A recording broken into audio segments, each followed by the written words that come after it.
জেলায় জেলায় সংকট সমস্যা, তা থেকে উত্তরণের চ্যালেঞ্জ আর সম্ভাবনার কথা তুলে ধরতে চলছে ডিবিসি এক্সপ্রেস।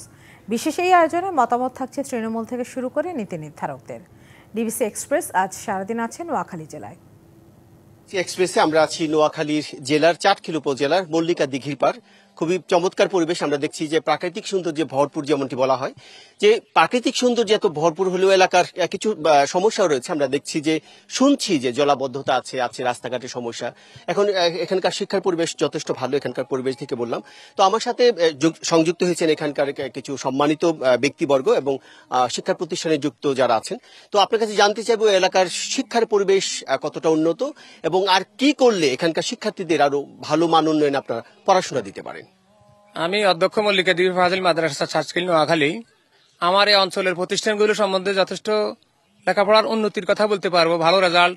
তবে হ্যাঁ, পাশাপাশি আমাদের খেলাধুলার প্রয়োজন, শিক্ষকদের ট্রেনিং এর প্রয়োজন। ভালো রেজাল্ট করার জন্য আরো আমাদের শিক্ষকদেরকে এগিয়ে আসতে হবে, গার্ডিয়ানদেরকে এগিয়ে আসতে হবে। তাছাড়া আমাদের পাশের রাস্তাঘাট এগুলি ভালো হওয়া দরকার। যোগাযোগ ব্যবস্থা উন্নত হলে বাচ্চারা সুন্দরভাবে প্রতিষ্ঠানে আসতে পারে। অনেক ধন্যবাদ। আমার সাথে যুক্ত হচ্ছেন সাবেক চেয়ারম্যান এলাকার জনপ্রতিনিধি সাইফুল ইসলাম কিরণ। তার সাথে কথা বলে আপনি জানতে চাইবো যে আপনি জনপ্রতিনিধি ছিলেন, মানুষের সমস্যা নিয়ে কাজ করেছেন এবং ভবিষ্যতে সুযোগ হলে করবেন। তো কি কি সমস্যা আছে বর্তমানে আপনার এলাকায়? আসলে মূলত জলাবদ্ধতা একটা বড় ধরনের সমস্যা না আমাদের অঞ্চলে। সেটা হলো অপরিকল্পিত বাড়িঘর নির্মাণের কারণে সরকারি যে সমস্ত পানি নিষ্কাশনের যে সরকারি যে খাস জায়গাগুলো, অনেক জায়গা ভরাট হয়ে যাওয়ার কারণে পানিগুলো নামতে পারছে না, যার কারণে অল্প বৃষ্টিতেই সেখানে জলাবদ্ধতা তৈরি হয়, মানুষের জনচলাচলের অনুপযোগী হয়ে যায়। সরকারি এই সমস্ত জায়গাগুলো সরকারি দায়িত্বে এগুলো পুনরুদ্ধার হওয়া দরকার। বিশেষ করে যে সমস্ত সরকারি জায়গাতে বাড়িঘর নির্মাণ হয়ে গেছে, এগুলো পানি নিষ্কাশনের জন্য খুব দ্রুত এগুলো অপসারণ করে পানি যাতে করে দ্রুত নামতে পারে সে ব্যবস্থা করা দরকার। আপনাকে অনেক ধন্যবাদ। একজন তরুণ প্রজন্মের একজন আছে, তার সাথে কথা বলতে চাই। জানতে চাইবো যে এলাকার যে আইন শৃঙ্খলা পরিস্থিতি যদি বলি, এখানকার তারুণ্যরা আছে, তারুণ্যের কর্মসংস্থান বেশি জানতে পারি, অথবা এই ব্যাপারে আপনার বক্তব্য জানতে চাই। জি, আসসালামু আলাইকুম।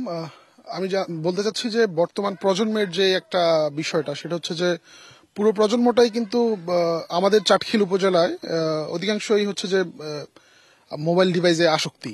এই আসক্তির পাশাপাশি আছে ওরা অধিকাংশ শ্রেণীর মধ্যে যেই মাদক এবং ইফটিজিং এই জাতীয় যেই কিশোর গ্যাং, এই জাতীয় অনেকগুলোই একটা আখড়া হয়ে গেছে আমাদের উপজেলাতে। তো আমি আমাদের ইউনো মহোদয় স্যারের দৃষ্টি আকর্ষণ করছি যেন উনি যেন এই বিষয়গুলো নিয়ে ব্যবস্থা নেন। আপনাকে অনেক ধন্যবাদ। আপনার কাছে সংক্ষেপে জানতে চাইবো যে এখানকার খুবই চমৎকার পরিবেশ, এখানকার বেড়ে ওঠার ক্ষেত্রে বাচ্চারা কতটা অবদান রাখে এখানকার প্রাকৃতিক পরিবেশ, আপনি একজন অভিভাবক হিসেবে যদি ছোট্ট করে জানতে চাই আপনার কাছ থেকে।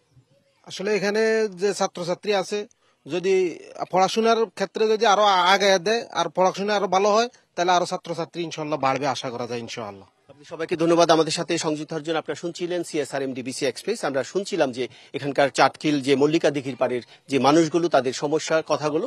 এখানকার যে অভিভাবক, জেলার যে অভিভাবক, এলাকার যে জেলা প্রশাসক, তার কাছে আমরা এটা তুলে ধরবো এবং জানতে চাইবো উনি এই সমস্যাগুলো কিভাবে সমাধান করবেন। আমরা আগামীকালকে যাব আমরা লক্ষ্মীপুর জেলার, সেখানকার সমস্যা নিয়ে কথা বলবো। ততক্ষণ সিএসআরএম ডিবিসি এক্সপ্রেসের সাথেই থাকুন।